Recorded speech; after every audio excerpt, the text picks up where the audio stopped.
जी बिल्कुल, इस्लामाबाद के थाना सुंबल का इलाका है मेहराबादी यानी G12। वहाँ पर कुछ अरसे कबल एक 19 साला यतीम लड़के को बेदर्दी से कत्ल किया गया। मैं इसी वक्त इस जाए वक़ू पर मौजूद हूँ। ये तफसीलात कुछ इस तरह है कि 19 साला वसीम अकरम जो है वो 3 साल की उम्र में यतीम हुआ था और उसके बाद उसकी बेवा माँ ने उसको बड़ी मुश्किल से जो है वो पढ़ाने के बाद इस काबिल बनाया कि वो कोई नौकरी कर सके। और उसके जब वो 19 साल का हुआ तो एक सुपर स्टोर के अंदर जो है वो कैशियर की जॉब कर रहा था और अपनी जॉब ख़त्म करने के बाद रात को वो अपने घर की तरफ जो है वो रवाना हुआ। जहाँ पर मैं मौजूद हूँ मेहराबादी में, इससे कुछ थोड़ा सा आगे उसका घर था और इसी रास्ते से अब गुजर के जा रहा था तो यहाँ पर पहले से मौजूद 3 जो है मुलज़िमान थे जिन्होंने उसको रोका और उससे छीना झपटी की कोशिश की और उससे मोबाइल और जो उसके पास कैश थी वो लेने की कोशिश की, जिस पे वसीम अकरम ने मज़ामत की और मज़ामत के बाद जो है उस 3 अफराद में से एक शख्स ने जो है वो गोली मार दी। मेरे साथ उस वक्त के थाना सुंबल के SHO और सुपरवाइजरी ऑफिसर इश्तियाक शाह साहब मौजूद हैं। शाह साहब बहुत बहुत शुक्रिया आपका। शाह जी, ये वाक़या क्या है और इसको कैसे आप लोगों ने ट्रेस किया? एक अंधा कत्ल था, आधी रात का वक्त था और कोई और इस तरह का उसका विटनेस भी मौजूद नहीं था। अगर इस स्टोरी को आप बताएं तो कैसे बताएंगे? अच्छा, ये इस तरह हुआ था कि 4/1/2024 का वकूअ है। ये वसीम अकरम नाम का लड़का था जो एक स्टोर के ऊपर सुपर स्टोर पे काम करता था। वो अपना काम ख़त्म करके रात के 12 बजे अपने एक जो दोस्त थे उनके साथ और एक कज़न के साथ यहाँ से गुज़र रहे थे कि इसी दौरान अचानक 2-3 लड़के आगे आते हैं। वो उनको रोकते हैं, रोक के मोबाइल छीनने की कोशिश करते हैं। वसीम जो है ये मज़ामत करता है, वो इसको फायर मार के यहाँ से भाग जाते हैं। इसमें बड़े मुख्तसर वक्त में हमने काम किया और जो मेन मुलज़म थे 3, वो तीनों हमने अरेस्ट किए। अरेस्ट करने के बाद उनको आगे हमने प्रोसीड किया और गिरफ़्तार करके जेल भिजवाया। उसके बाद हमारा दूसरा मरहला आ गया प्रोसिक्यूशन का। उस पर DI साहब और IG साहब का बड़ा फोकस था। वो बार बार इस केस को ख़ुद देख रहे थे और डेली की बुनियाद पर इसकी प्रोग्रेस ले रहे थे, प्रोसिक्यूशन से भी और जो उनको विटनेसेस हमने पेश करने थे उनको भी। तो शुरू में तो जब हमने देखा कि जो मुद्दई थे वो बड़े बेचारे कमज़ोर थे, वो इस पोजीशन में नहीं थे कि वो इस केस को लड़ सकें। एक स्टेज ये भी आई कि वो इस्लामाबाद को छोड़ने के लिए तैयार हो गए कि हम यहाँ से निकल के वापस अपने आबाई इलाके में जाएंगे। सही। लेकिन हमारी इस्लामाबाद पुलिस ने उनको हौसला दिया और बताया कि हम आपके साथ खड़े हैं और इंशाल्लाह ये मुलज़मान कैफ़र किरदार तक पहुँचेंगे। फिर इस्लामाबाद पुलिस ने एक वकील हैं, बड़े सीनियर लॉयर हैं फौजदारी के, शाहिद शब्बीर साहब, उनको रिक्वेस्ट की। उन्होंने फिर साथ होकर ये सारा केस लड़ा। हाई कोर्ट तक इनकी पहले ज़मानतें खारिज हुई और उसके बाद ये केस जो है वो ट्रायल कोर्ट में गया। जो ट्रायल कोर्ट थी उसमें उन्होंने विटनेसेस रिकॉर्ड करने के बाद जो मेन एक्यूज़ था उसको डेथ पेनल्टी और जो को एक्यूज़ था उसका सहूलतकार था उसको लाइफ इम्प्रिजनमेंट की सज़ा सुनाई है। अच्छा शाह जी, इसमें मुझे थोड़ा सा मैं जानना चाहूँगा, जिस रस्ते से मैं ये जाए वकूआ है जो आप बता रहे थे, बड़ा गुंजान आबाद से ये इलाका है कि यहाँ पर मुझे कोई और भी ऐसी चीज़ नज़र नहीं आ रही, इवन लाइट का भी मुझे कुछ सिस्टम यहाँ नज़र नहीं आ रहा। तो ये रात के अंधेरे में सारा मामला हुआ, तो फिर आपने एविडेंसेस कैसे कलेक्ट किए? कैसे पता चला कि ये फायर मारने वाले कौन थे और कैसे उन तक पहुँचे और कहाँ से आपने इनको गिरफ़्तार किया? अच्छा, इसमें हमने 2-3 चीज़ें की थी। एक तो हमने जो मुलज़मान थे उनका फॉरवर्ड रूट और बैक ट्रैक, ये सारा हमने उनको चेक किया। उसमें जो चीज़ एविडेंस हमें सेफ सिटी की मदद से भी और जो लोकल कैमरे हैं, लोकल कैमरे की वजह से भी उसका मुकम्मल रूट हमने निकाला। इसके अलावा हमने इस जाए वकूअ की जियो फेंसिंग कराई।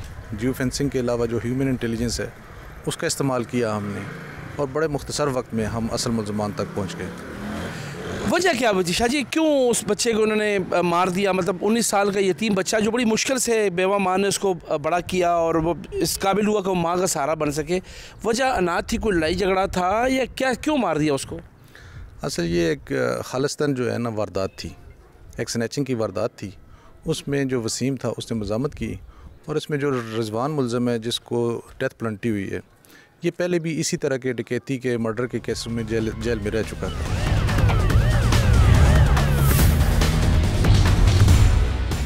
19 साला वसीम अकरम को जिस बेदर्दी से और नाहक कत्ल किया गया, उस हवाले से हम आपको तफसीलात दे रहे हैं। और बिल्कुल ही एक ऐसा कत्ल था, एक अंधा कत्ल था जिसको इस्लामाबाद पुलिस ने ट्रेस भी किया।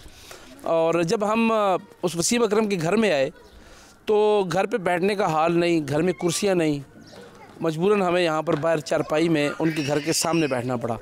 और इस वक्त वसीम अकरम की वालदा मेरे साथ मौजूद हैं, जो कि अब बेसहारा भी हैं, क्योंकि वसीम इनका सहारा था। वसीम तो इस दुनिया में नहीं रहा, तो इनसे हम बात करते हैं।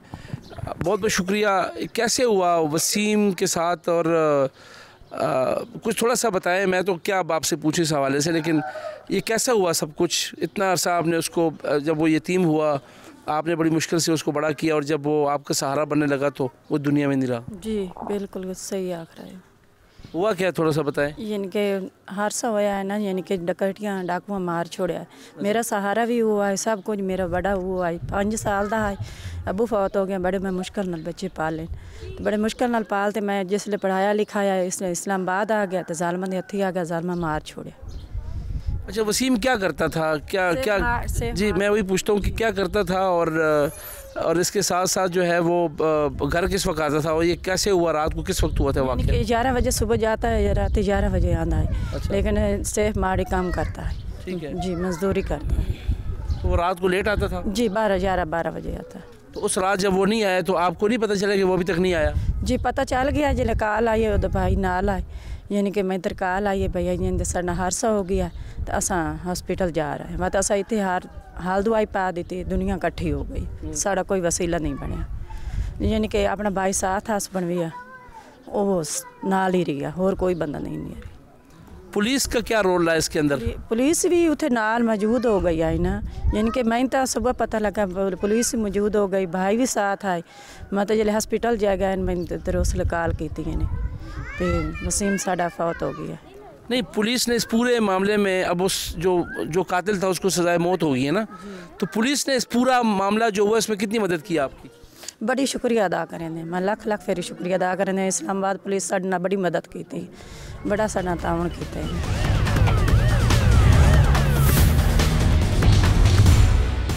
जी बिल्कुल, वसीम अकरम के घर पे मौजूद हूँ मैं, जो अब इस दुनिया में नहीं रहा और मेहनत मजदूरी के लिए अपनी ड्यूटी से वापस अपने घर आ रहा था। अब उनके बहनोई जो उस वक्त वक़्क़ों पे, उस वक्त जो ये वाक़या हुआ था उस वक्त इनके साथ मौजूद थे वसीम अकरम के, इनसे पूछते हैं कि सारा मामला क्या हुआ और अब इस्लामाबाद पुलिस का या पुलिस का क्या रोल है इसके। इमरान साहब, बहुत बहुत शुक्रिया आपका। ये क्या मामला क्या हुआ था? सर, हम उधर G11 में ड्यूटी करते थे। मैं भी वैसे दर्जी का काम करता हूँ, वो सेफ मार्ट में नौकरी करता था। हम वापस आ रहे थे तो रास्ते में वैसे हमारे पास बैग नहीं होती थी, पैदल आ रहे थे। तो वो मस्जिद वाली, मीनार वाली मस्जिद है असलम मार्केट में ना जी, तो वहाँ पे हम जब पहुँचे हैं ना, तो एक चौक है, चौक के नज़दीक पहुँचे हैं, तो उधर से ना हमारे सामने 2 बंदे आए। तो उन्होंने हमसे ना पिस्टल के गन के पॉइंट पे ना हमें बोला कि जो कुछ है दे दो। मेरे साथ वसीम भाई चल रहा था, तो उसने अपना सामान दे दिया। बाद में मैंने अपने कोट से सामान निकालने लगा, तो भाई वसीम ने उनसे मजम्मत कर दी। मजम्मत करते हुए मैंने उनको बोला वसीम छोड़ दो, वसीम छोड़ दो। वसीम नहीं छोड़ा, उसने इतनी देर में ना कोई कसर नहीं छोड़ी, फैर मार दिया। और फैर उसने मारा डायरेक्ट इस धरी मेन पॉइंट पे लगा। भाई, वो कितने बंदे थे? वो वैसे जो सामने थे वो 2 थे, एक तीसरा बंदा उनका ना पीछे बैक साइड पे खड़ा था, उनको प्रोटेक्ट करने के लिए। हाँ जी, वो मतलब उनको गाइड कर रहा था कि बंदे आ रहे हैं या नहीं आ रहे, ये उनका मसला था। लेकिन बंदा था साफ ज़ाहिर। मेरे साथ फिर हादसा हुआ। जब मैंने FIR लिखवाई तो 2 बंदे मैंने बताया, क्योंकि मेरे सामने 2 ही आए जी, तो इसलिए जब ये मैंने 15 पे कॉल हो गई, पुलिस आ गई, कोई 10-15 मिनट के अंदर आई। तो उसके बाद पुलिस ने मतलब हमें तसल्ली दी कि हम आ गए हैं, आपके साथ जो हुआ है। मैंने सब कार्रवाई करवाई, मुनीर शाह भी आ गए, मतलब सारे जो टीम थी पूरी टीम वहाँ पे पहुँच गई। वहाँ से मतलब उन्होंने सब कुछ जो खून आलूदा शलूदा या नाखूनों की जो सब कुछ सारी मतलब कार्रवाई या नक्शा बनाए। उसको बनाने के बाद हमें उन्होंने एम्बुलेंस के ज़रिए कॉम्प्लेक्स फेमस अस्पताल में पहुँचा दिया। उधर जाके हमारी शिफ्ट मतलब बॉडी करवाई रात को। मुझे बताया कि पुलिस ने कितनी मदद की, और मुझे भी बता रहे थे कि आपकी जो मदर से बात हो रही थी वो कह रहे थे कि वकील के पैसे भी नहीं थे, तो फिर कैसे आपने? जी बिल्कुल, इस बात में कोई शक नहीं है कि हमारे पास, हम तो मज़दूरी कर रहे हैं, मतलब किसी के पास काम करते हैं तो क्या मतलब इधर मकान का किराया देना होता है, बच्चे हैं, तो हम वैसे पहले भी इकट्ठे रह रहे थे दोनों भाई, मतलब इधर मतलब एक कंपेन फैमिली थी।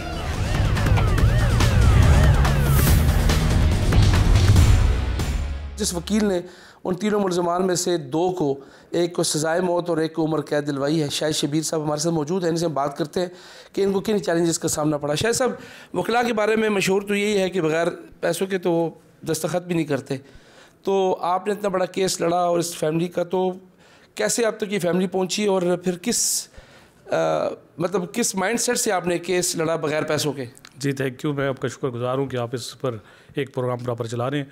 गुजारिश ये कि किसी रेफरेंस से हमारे पास आए, और जो वकला के बारे में मशहूर है ऐसा नहीं है, वो इस तरह से है कि जब भी हमारी एक मुकद्दस पेशा है और हमारी कोशिश ये होती है कि जब भी इस तरह का कोई मजलूम शख्स आए तो हम उसकी पूरी हेल्प करें। तो ये लोग मेरे पास आए किसी रेफरेंस से। Obviously I have not charge a single पैनी, और जब इनकी पोजीशन देखी 17 साल 19 साल का बच्चा छोटा था, उसकी डेथ हुई थी और उसको बेदर्दी से मारा गया था, और इस्लामाबाद की ये पोजीशन बन चुकी हुई है, हर गली कूचे में यही है। तो उस वजह से हमने इसको देखते हुए कि ये नीडी पीपल है, तो हमने हेल्प की, अपनी तरफ से कोशिश पूरी की और पूरी तरह से हमने इनका मुकदमा लड़ा है। अगर आप मुझसे पूछेंगे तो मैंने तमाम काम छोड़कर भी इनके साथ खड़ा होकर इनका मुकदमा लड़ा है, सिर्फ इसी वजह से कि हमें को इंसाफ दिलवाए। और अल्हम्दुलिल्लाह मैं अप्रिशिएट करूँगा कि ऑनरेबल कोर्ट ने भी 1 साल के अंदर इस केस को डिसाइड किया है, और एक को सज़ाए मौत हुई है, एक को वो लाइफ इम्प्रिजनमेंट हुई है, और तीसरा जो था उसका कोई कंसर्न नहीं था। ये 2 लोग ही थे इन्वॉल्व थे।